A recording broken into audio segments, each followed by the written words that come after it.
Good morning, Brew Daily Show. I'm Neal Freyman. And I'm Toby Howell. Today, what Kamala Harris and Donald Trump said about their economic plans at last night's big debate.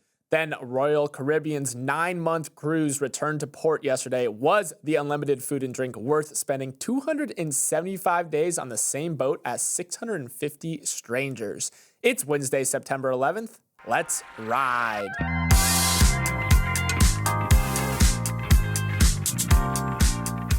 Today marks the 23rd anniversary of the 9/11 terrorist attacks, which killed nearly 3,000 people at the World Trade Center in New York City, the Pentagon, and Somerset County, Pennsylvania. Earlier this week, New York firefighter officials revealed a sobering statistic. For the first time, more FDNY first responders have died from their exposure to toxins at Ground Zero, 370, than were killed on the day of the attacks, 343.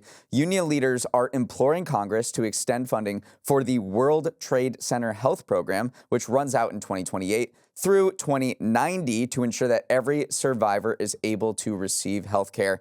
The FDNY said urgency is needed right now because 9/11 is fading from people's memories. It is wild to think about, but the department soon plans to hire recruits born after September 11th, 2001. Right, so people around the country have found ways to continue to raise awareness for the firefighters and their ongoing struggles for healthcare. A lot of people participate in stair climbs today as a tribute to the firefighters on 9/11. That's where you climb the equivalent of the 110 stories in places like athletic stadiums or buildings to raise money for local fire departments. Another cool memorial event here in New York is the Tunnel to Towers 5K to honor this firefighter named Steven Siller, who ran through the Brooklyn Battery Tunnel fully geared up, 60 pounds of gear on foot to the Twin Towers in order to carry out his duty. It had 40,000 participants last year and is held on the last Sunday of the month. So just very touching, very inspiring to see how people continue to honor the men and women who lost their lives on this day 23 years ago. In the biggest debate held in Philadelphia since Pats vs. Geno's, Vice President Kamala Harris and former President Donald Trump squared off in their first and likely only debate last night.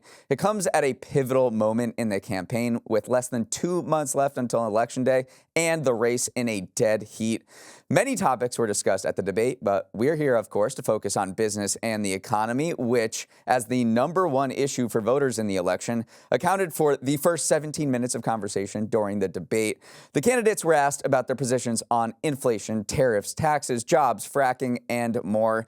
Trump dinged Harris over inflation, which has spiked under the Biden administration, while Harris focused on Trump's plan to cut taxes for corporations and the wealthy, and discussed her own plans to increase the housing supply and help first-time homeowners. In terms of market reaction, traders signaled that Harris had the stronger debate, a major turnaround from Biden's performance in June, which caused him to drop out. During the debate, Harris built a 7-point lead on the prediction market PredictIt after both candidates came into the event tied. Bitcoin, which Trump has also thrown his support behind, fell 1%. Toby, what are your takeaways? I mean, I think you summed it up well that the first 17 minutes of this conversation was spent solely on the economy. Voters have just signaled that is their top priority going into this election. It's also an issue that opinion polls have showed favored Trump. So it was really interesting to see Kamala Harris kind of put forth her economic vision for the country. One of the big things that was front and center was Trump's tariffs that he wants to propose on foreign goods. He's proposed this blanket 20% tariff on all goods imported into the United States. It jumps higher when you're talking about goods imported from China. Harris kind of pushed back on those and likened it to a sales tax on the middle class. Trump has painted them as saying, we're just making countries pay their fair share to America, and asserts it won't lead to higher prices. So that was an interesting point to see them butt heads over something that is very central to Trump's economic plan. Absolutely. It is a main focus of his economic policy. So Trump says tariffs will lead to more government revenue to pay for his tax cuts as well as protect domestic manufacturing jobs here in the United States. Economists have ran the numbers. They found that, yes, tariffs do generate more revenue. He put a lot of tariffs on China during his previous presidency. Those raised tariff revenue by $70 billion.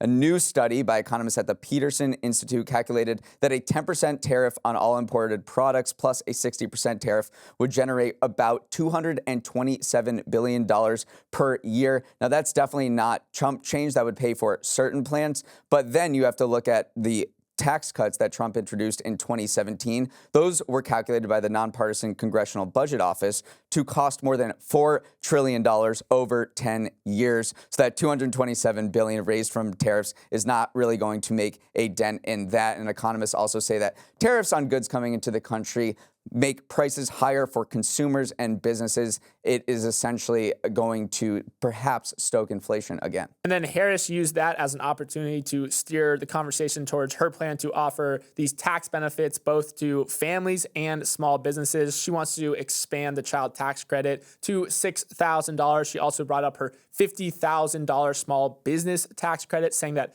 these are the backbone of the American economy. It is small businesses and families. Meanwhile, Trump obviously played up the inflation issue within voters. That was one of the first things out of his mouth is the economy in a better place now than it was 4 years ago. He called inflation a country buster. It breaks up countries. So definitely playing up the issue that is top of a lot of voters' mind, which is a lot of things are more expensive now than they were 4 years ago. Yeah, they are about 25% more expensive now than they were at the end of his presidency. You can point to a lot of reasons for that. Government spending and obviously the pandemic and broken supply chain. So Harris had to respond, and that is certainly something she has to respond to, is what she's going to do about inflation. She focused on housing prices and bringing them down. She has a plan to build 3 million new housing units and wants to extend tax credits for first-time homeowners and also people who are buying houses as well. So she really focused on housing, which has not really been a big part of presidential campaigns in the years past. The housing has just been a secondary issue, but inflation, housing prices have certainly come top to mind during this election. We'll actually get a new reading of inflation just today, the Consumer Price Index, which comes out every month. That could be a big factor in this election, too, because we know that inflation climbed to 9.1% at its peak a few years ago. Now it's down to 2.9%. The Fed is not even focused on inflation anymore. They're more focused on protecting the job market. Last summer, in the wake of Silicon Valley Bank collapsing and setting off the worst banking crisis since 2008, the Federal Reserve proposed some tough love for banks to better safeguard the U.S. financial system. But like your high school ex, sometimes people make promises that they don't exactly keep. Fed Vice Chair for Supervision Michael Barr unveiled the so-called tougher rules yesterday, and the proposal dubbed Basel III Endgame has a lot fewer teeth than initially expected. The original overhaul would have required the biggest banks in the world to boost their capital requirements by about 19%. Instead, Fed officials pared back the proposal to a more demure 9% increase for big banks' capital. This comes after a lot of whining and threats of litigation from top Wall Street execs who lobbied hard against what they saw as draconian new rules. Now, Barr and the Fed are hoping this new, watered-down version can escape legal scrutiny. Neal, what was it about the original proposal that had everyone from banking execs to even some Fed officials so up in arms? Yeah, well, as the Fed said, capital has costs too.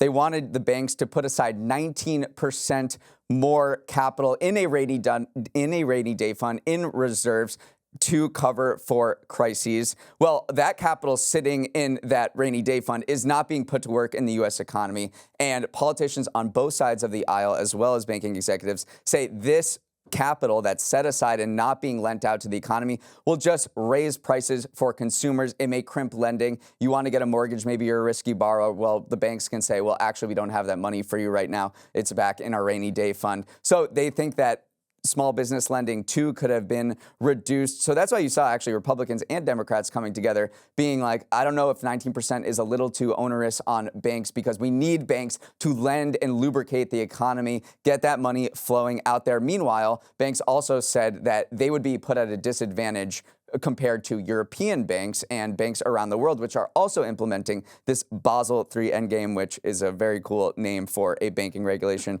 I do have to say. So the European and UK banks went ahead with capital requirements in the single digits, and the U.S. ones, the Wells Fargo's, Bank of America's, J.P. Morgan's in the world, were going to have to put nearly 20% aside. So banks were arguing, look, do you want us to be competitive on the global stage? What you're asking us to do will not do that, and it did not fall on deaf ears. Now, critics will say that this makes the financial system more vulnerable to shocks because, remember, these proposals were drafted in the wake of that Silicon Valley Bank implosion. So maybe the hangover from another banking crisis was actually the perfect backdrop to draw up these more conservative capital requirements. But as we've kind of gotten some distance between that event happening and these proposals actually coming out, it did appear to be a little bit too onerous, a little bit too draconian. And it did come after this very intense public relations campaign too, where a lot of people were going, they were literally running ads on national television saying, like, do not let these proposals be passed because it will kind of clog up the entire financial system. So interesting to see the Fed take a more pragmatic approach here and say, all right, we listened to your concerns. We think you're right. We're paring down those regulations. And this is not also the end of the Basel III endgame as well, because the Fed said this is still a first or second draft. We want your public comments. We're going to go back to the drawing board and hopefully put out a more final version in the coming months. Volkswagen is in free fall, and it could take the entire German economy down with it. 2 weeks ago, the largest company in the country made the shocking announcement that it was considering shutting down plants in Germany, the first time it would close a German plant in its 87-year history. Then yesterday, in a step toward that potential shutdown, it scrapped a long-standing labor agreement that protected workers from layoffs since 1994. These moves are sending shockwaves through a country whose identity is tied to its auto industry, and it's gotten fierce pushback from labor leaders and politicians. The problem for the maker of the Beetle is that the world delivered it a punch buggy, and it had no punch back. Execs say they are short around 500,000 car sales a year, equivalent to about 2 factories worth of output. They say they have 1 to 2 years to slash costs and turn things around, or else things could go from bad to worse. Not only is this a horrible look for VW, it is a warning sign for the broader German industrial economy, given the outsized role of the auto sector. I mean, VW itself employs almost 300,000 people in the country. As one pro-business lawmaker declared, VW coughs and Germany goes down with the flu. Toby, what went wrong for VW here? I mean, if you just go back to kind of the turn of the 21st century, VW did very well actually tapping into a market of Asian car consumers. It did better than the Detroit automakers, certainly, and it kind of rode that way for a long time. But then that ended up being a curse in disguise, if you will, because now its reliance on the Asian consumer is too much. And now that all these low-priced EVs have flooded the Asian market, it just can't compete over there anymore. So it's forced Germany to confront this very almost symbolic moment of its industrial decline. It peaked around 2017 and has been on the decline ever since. Closing these factories for the first time is just a really tough pill to swallow. Having to reduce kind of the labor agreements it's had with a lot of its employees. It's just been very tough, but there's nothing you can do when you are just not selling as many cars as you used to. You are being outcompeted by these Asian automakers. You have to cut costs, and this is the way that they see the only pathway they see forward is closing these factories. Yeah, and I mean, there's a long way to go before these factories get closed because there's going to be a huge emotional fight going on. Execs last week went before VW workers at their Wolfsburg plant, which is their headquarters, and there were 20,000 employees showed up chanting. They had signs and posters, and it was like Michael Scott going up in front of the Dunder Mifflin board, but maybe even much worse. The execs were there very flustered, and it's just a very emotional thing because these plants across Germany are the lifeblood of their communities. It's so politically sensitive. If you think about even the American auto industry and when plants closed around the Rust Belt in the wake of 2008 financial crisis, just absolutely devastating for these communities. And that is what is happening in Germany. But VW just missed the boat on electric vehicles because they did not pivot hard enough. And then they pivoted too hard. Meanwhile, they pivoted right into a slowdown where EV sales in Europe in August were 70% lower than they were last year. Europe is making 2.5 million fewer cars now than they were 5 years ago, China is offering these low-priced entry-level electric vehicles. 1 in every 5 electric vehicles sold in the European market is a Chinese car maker. And at the same time, countries have been reducing their incentives for EVs. So VW is just running up against this brick wall, and it thinks it has no choice but to close these lauded German factories. The labor unions are absolutely going to push back. So we got a bitter fight on our hands. Up next, what it's like returning to real life after going on a 9-month cruise.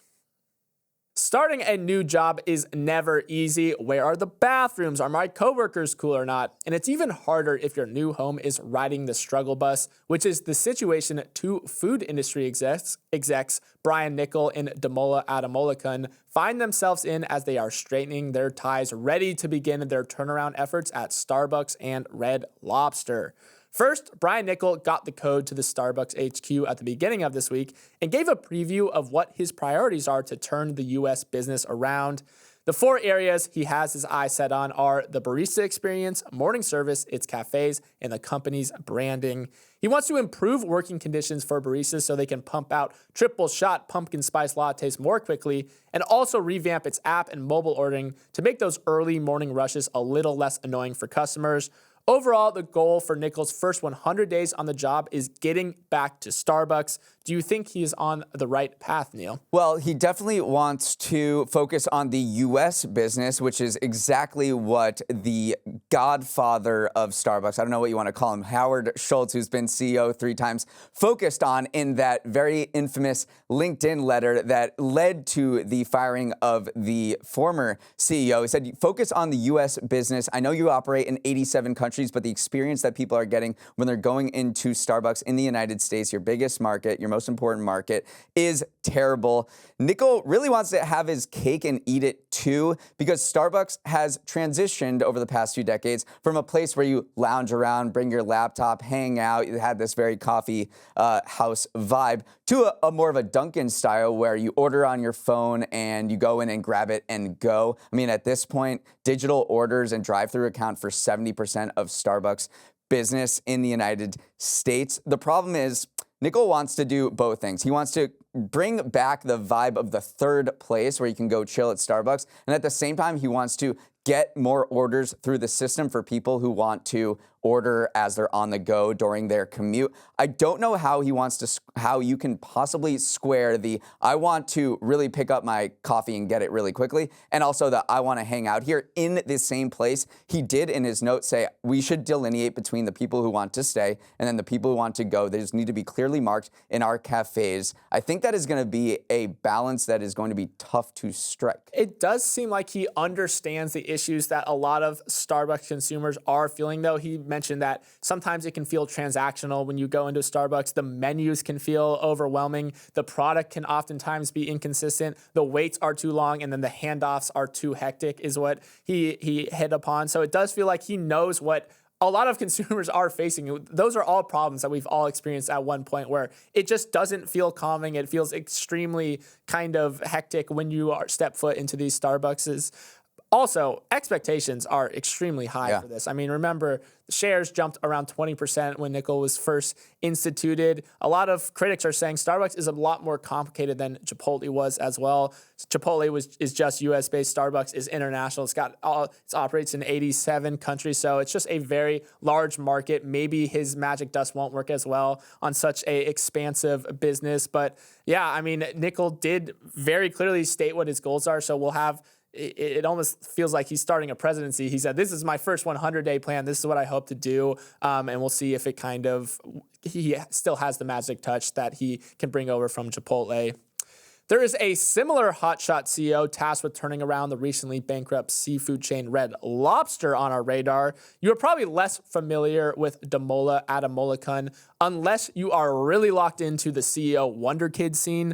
Adamolican is just 35 years old and finds himself in the CEO seat at Red Lobster after a successful stint as the head of the Pan-Asian chain P.F. Chang's. Neal, if you could build a CEO in a lab, you'd come up with something similar to Adam Olican. He played football at Brown, go Bruno, before jumping into the private equity world after graduating from Harvard Business School. He was installed at the top job at P.F. Chang's during 2020 and ushered the franchise through the fray to emerge with higher sales than pre-pandemic levels. Now, Red Lobster's lenders have tapped him to lead the cheddar biscuit purveyors back from the brink. Do we like this institution of the CEO? He seems like an absolute prodigy. Won a debate competition in high school that earned him $10,000 and used it to get his first stock portfolio. So he's been locked in on the finance and business world for a young age. Apparently, before he started this stint at Red Lobster, for 3 months this year, he went around to different locations in the country, looking at the interiors, trying all of the food. And he said, this is what he said. He's like, the brand is strong. People are very loyal to the Red Lobster brand, and the quality of the food that I was served is pretty good.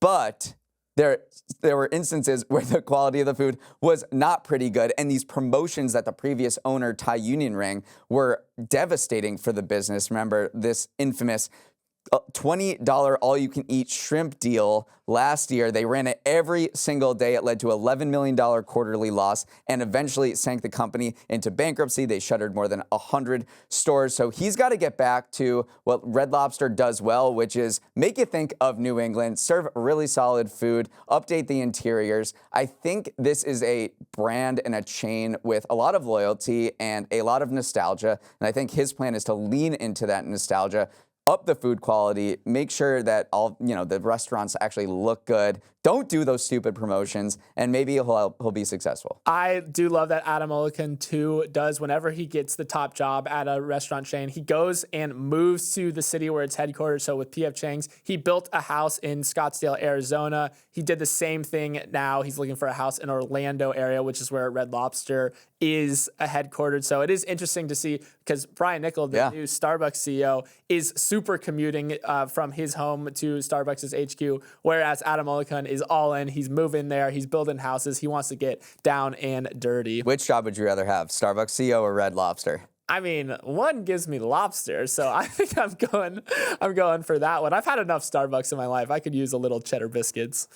274 nights, 65 countries, and a lot of TikTok videos later, Royal Caribbean's Ultimate World Cruise officially came to an end yesterday after 9 long months at sea.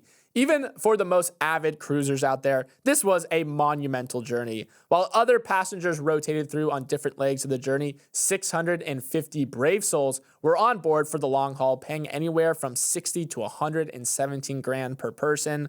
A swarm of internet attention followed the cruise in the early days as everyone waited to see how the social experiment at sea would turn out. TikToks were posted, romances were hinted at, and at one point, a dead body of an elderly passenger was removed from the ship. She did pass away from natural causes. At the end of the day, though, most passengers escaped with more TikTok followers than horror stories, as the interpersonal drama that some were hoping for never really materialized. But Neal, how good must it feel to sleep in a bed that isn't rocking from side to side anymore? I can't imagine. 9 months is so long. But looking at the details, I was like, man, I kind of wish I went on this because you visit all 7 continents, 60 countries, see some of the coolest sights in the world. Obviously, there are downsides that plenty of people will talk about. But one of the most interesting things about this disembarkation process is that think about how much crap you collect from visiting 60 countries, all of the magnets you get, all of the shot glasses, all of the souvenirs you pick up from the Taj Mahal, from Rio de Janeiro. So there was actually a massive operation of offloading people's luggage and all the stuff they bought from the ship. 12 weeks ago, they hired this company called Luggage Forward, which sent back around 1,000 bags over the course of the cruise. They actually had a representative from this company come on board, help people pack their stuff. And then at various ports over the past few weeks, they had them send, they all descended on the nearest FedEx and started shipping stuff home. So I just can't imagine how much stuff you accumulate from when going to all these destinations around the world for the past 9 months. Someone told the Washington Post that she started with 6 large bags in a trunk for the trip,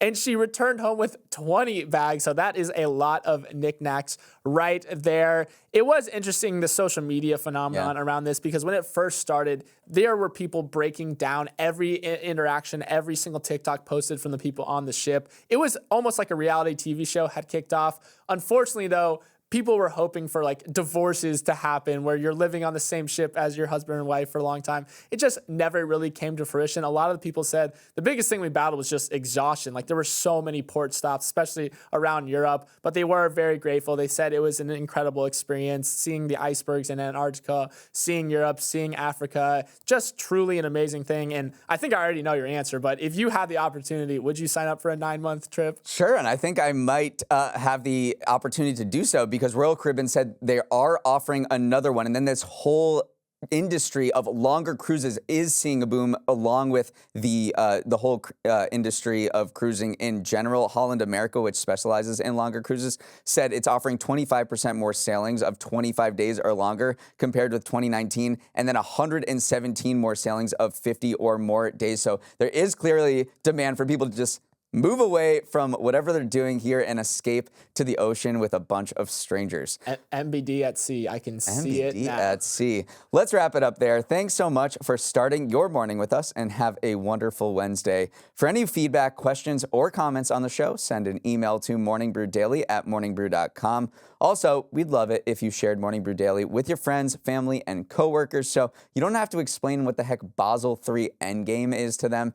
If you need some inspo, Toby has here to help. I want you to share today's podcast with someone named Michael, Jacob, Emily, or Jessica, because those were the most popular baby names from the year I was born, 1997. Figure we should just play the odds and use the most popular names from the most common age of our listeners. Just playing the odds here. Base rates. You learned a lot from Thinking Fast and Slow. Okay, let's roll the credits. Emily Milliron is our executive producer. Raymond Liu is our producer. Olivia Graham is our associate producer. Uchenna Ogu is our technical director. Billy Menino is on audio. Hair and makeup is decompressing after that 9-month cruise. Devin Emery is our chief content officer, and our show is a production of Morning Brew. Great show today, Neal. Let's run it back tomorrow.